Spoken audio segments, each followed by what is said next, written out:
Fala galera, beleza? Boaz de Araújo na área, e hoje eu quero falar com vocês sobre o erro que faz muita gente gastar dinheiro errando na escolha da guitarra. Muita gente compra. Deixa eu ver só se esse mic tá aqui, que eu coloquei esse mic do lado errado para variar, eu não aprendo. Vamos lá, muita gente compra, na verdade, compra, na hora de comprar guitarra, muita gente compra captador, ferragem, tarraxa, ponte, captador e marca. Então as pessoas acabam comprando isso, sendo que na melhor escolha do instrumento você tem que comprar aquilo que te atenda de uma forma melhor. Aonde eu vou chegar com isso? Não adianta você comprar uma Flying V Jackson, made in Japan, Signature, sei lá, Randy Rhoads, 1980 e sei lá, em alguma coisa, e a sua proposta for tocar soul, funk, um groove, ok? Não adianta você comprar uma guitarra com captadores EMG, com peças Gotô, captador EMG ativo, com peças Gotô, se você vai tocar jazz, por exemplo. Vocês entenderam mais ou menos aonde que eu quero chegar? Aonde que eu quero chegar com isso? É que esse é o maior erro que as pessoas cometem. Então, antes dele entender o tipo de som que ele vai fazer, o que ele procura, qual que é a proposta desse instrumento, vou tocar todo final de semana, eu vou tocar na igreja, que são vários estilos em um só, eu vou ter uma banda de hard, de rock, seja do que for, eu vou tocar samba, choro, MPB, enfim. E acaba indo pela marca. Então, às vezes já aconteceu, e não é incomum de acontecer, um cliente chegar, cara, comprei essa guitarra aqui, incrível, vem com isso, peça X, mas cara, eu não consigo, o som não é pra mim, cara, não rola. Aí você vai ver, ele comprou uma Telecaster Fender tradicional, um raio maior, e ele quer tocar metal, ele quer tocar, não que não dê pra tocar metal, mas ele quer two hands, bend, corda 09, 08 com 09, corda coladinha, bem encostada. E aí ele não consegue ter isso na Telecaster, porque ela não vai proporcionar isso em questão de raio, de escala. Então a altura de corda ela tem um limite para cada tipo de instrumento, para cada raio de trasto. Então ele não vai conseguir chegar com uma corda muito, extremamente baixa, um bend muito longo. Então o que ele precisa? Ele precisa de uma guitarra que tenha um raio diferente, um raio maior. Seria maior ou menor? Um raio mais, vamos dizer, um raio plano, tá? Ele tem que ter uma curvatura menor. O trasto ele tem uma certa curvatura, sim. Vamos exagerar o trasto, a escala, né? O raio da escala.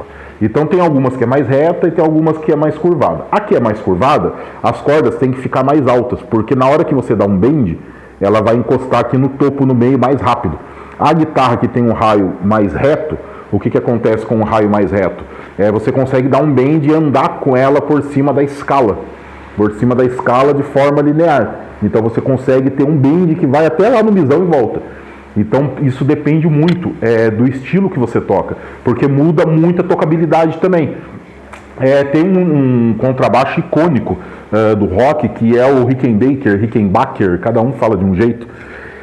É um baixo que tem um som de uma característica legal, bacana, não é o meu tipo de baixo preferido. De longe seria um contrabaixo que eu teria, eu jamais teria um modelo desse, porque eu não gosto. A sonoridade é exclusiva, é característica dele. Não que seja ruim, é um som característico desse baixo. E o som característico desse baixo não me agrada, eu não gosto. Tive a oportunidade de pegar um da década de 80, um baixo fantástico, construção, e foi o pior baixo da pior pegada que eu já peguei até hoje. Era de um cliente de uma outra oficina que eu trabalhava. Esse baixo foi vendido, se eu não me engano, a 45 mil reais, alguma coisa assim. E pra mim é um baixo ridiculamente desconfortável, com um som horrível.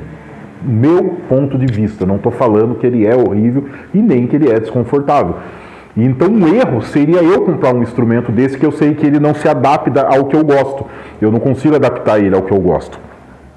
Teria, como colecionador, teria, lógico, que tem um puta de um valor agregado. Acha bonito? Também não. mas é gosto. Tem quem goste, tem quem não goste. Tenho clientes, por exemplo, que não tocam com extrato, detestam extrato, não conseguem utilizar uma Stratocaster. Outros não gostam de Flying V, outros não gostam de Les Paul. Enfim, a ideia do vídeo é justamente isso. Um dos maiores erros que você pode cometer é comprar instrumento pela marca ou pelas peças, ok? Não que não seja importante, vamos ser inteligente nesse ponto. O que eu estou dizendo é o seguinte: a peça, a marca, a construção é extremamente importante, muito importante, na hora da escolha do seu instrumento. Se você estiver procurando o instrumento correto. Se você quiser tocar contrabaixo, não adianta você comprar uma guitarra. E aí não adianta você pegar uma guitarra com todos os recursos, uma guitarra incrível, nossa, tem todos os recursos que eu preciso, sendo que você está querendo tocar contrabaixo, cara.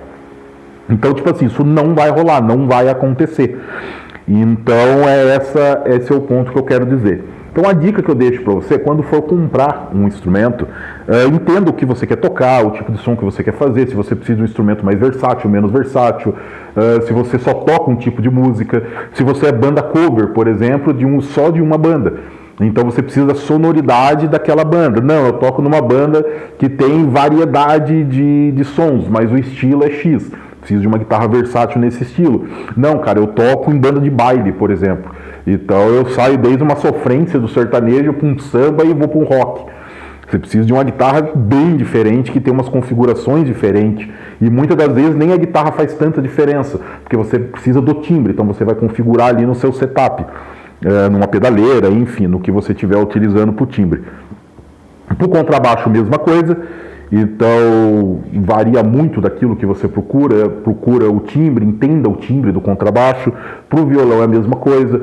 Então um dos maiores erros é eu comprar um violão Takamine pela marca e ser um G-Series ruim.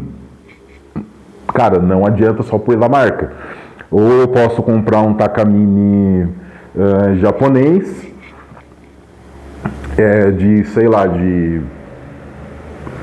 4, 5 mil dólares, 15, 20 mil reais, 30 mil reais, colocar um encordoamento Elixir, ou String Joy mesmo, 0,12, e eu quero tocar MPB, então eu precisava de um violão de nylon, não de um violão de aço.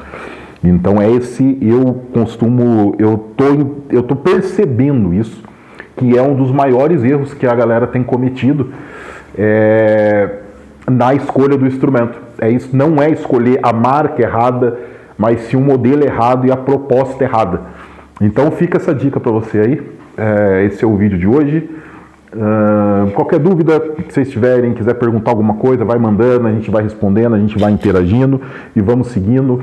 Hoje tem uns instrumentos bem legais para entrar aqui na oficina, vou mostrar para vocês. Tem a finalização de um violão que está aqui atrás na bancada também, estou aguardando chegar as peças. E aí eu vou mostrando para vocês e acompanhando e tirando algumas dúvidas a respeito dos instrumentos. Então é isso. Galera, valeu demais, tamo junto, segue, curte, partilha, faz todo esse processo aí. Valeu!